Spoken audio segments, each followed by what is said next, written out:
Bonjour les CE2. J'ai beaucoup de joie à vous retrouver pour cette nouvelle vidéo de catéchisme, puisqu'une fois encore, nous ne pouvons pas nous voir et vous ne pouvez pas venir à la paroisse pour cette séance.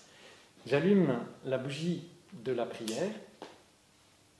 Donc vous comprenez que maintenant vous commencez à vous recueillir pour pouvoir écouter d'un cœur calme, attentif, cette histoire et ce que ça veut dire pour nous. L'histoire, je vais la dire tout à l'heure après la prière. Au nom du Père et du Fils et du Saint-Esprit. Amen.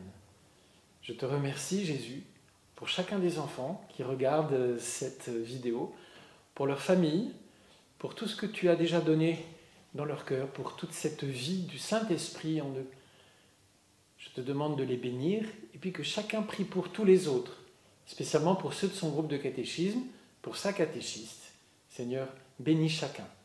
Au nom du Père et du Fils et du Saint-Esprit. Amen.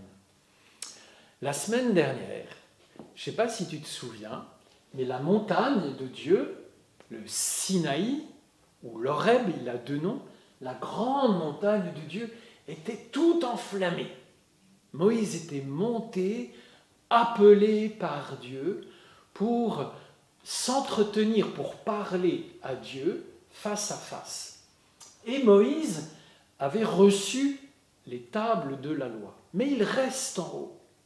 Il reste longtemps en haut, plusieurs jours, vraiment plusieurs jours, si bien qu'en bas, le peuple des Hébreux, qui l'attend, commence à se dire « Mais qu'est-ce qui se passe? Moïse a peut-être disparu. » Il ne revient pas. Et il y avait en bas, avec le peuple, le frère de Moïse, Aaron.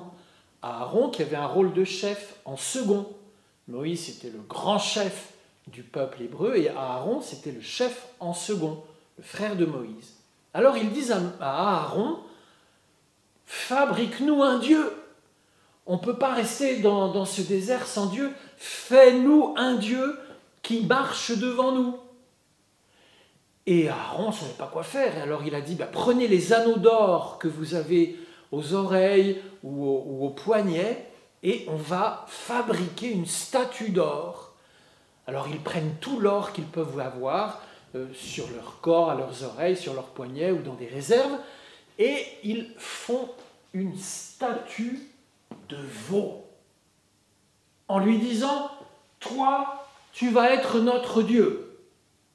Et ils se mettent à danser, à célébrer une fête autour de cette statue de veau en or. Pendant ce temps, sur la montagne, Dieu dit à Moïse, « Oh, il faut que tu redescendes, ton peuple est en train de se pervertir, de se tromper de chemin. » Et Moïse descend avec les tables de la loi, et de loin, il entend le bruit des danses, le bruit de ce culte, et il aperçoit le veau d'or. Alors, il entre dans une colère terrible. Les deux tables de la loi qu'il a dans les mains, qui sont gravées du doigt de Dieu, il les précipite en bas de la montagne, elles se brisent.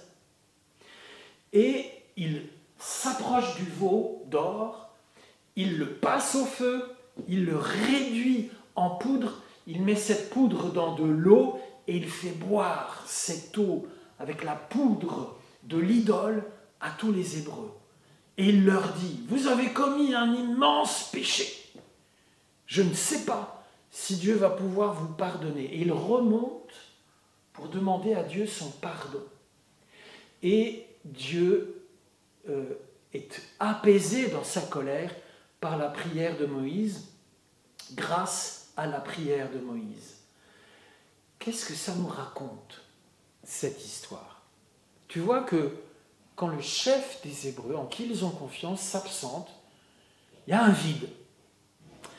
Et ils ne font pas confiance à Moïse qui leur a dit qu'il reviendrait.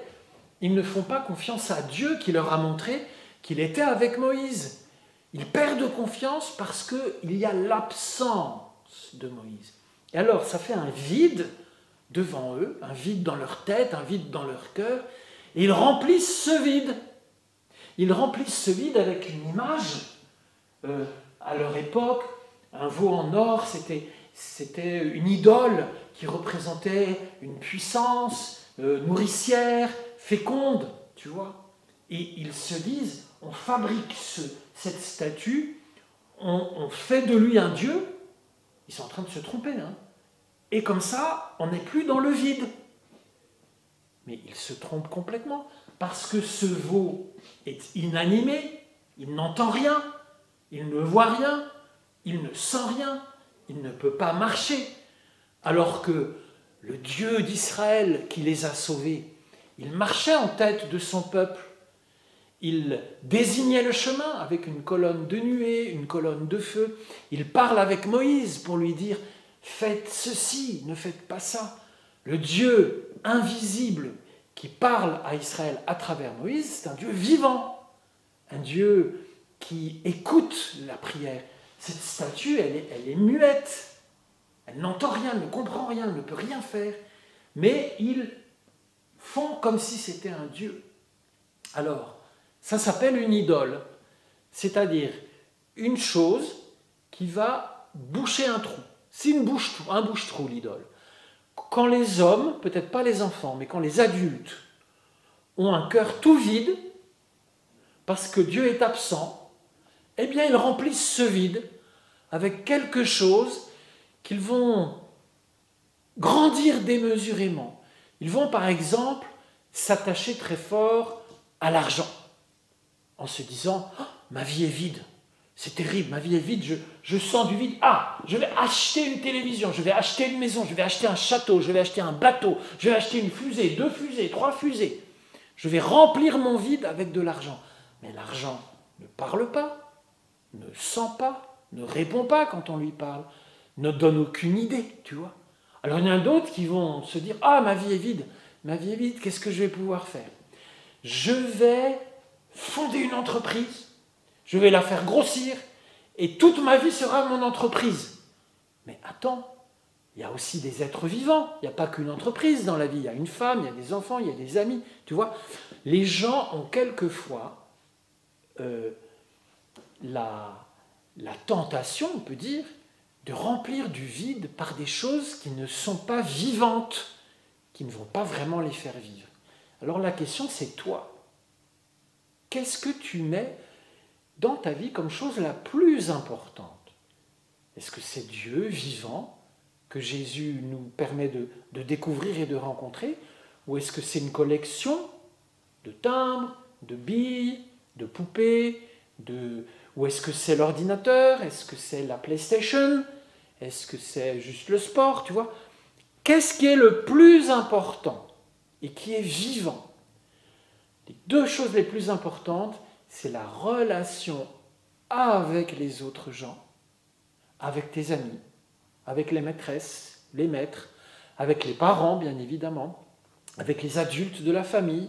Ça, c'est le très, très, très important. Et le super, super important, le plus du plus, c'est la relation avec Dieu. C'est pour ça que tu fais du catéchisme.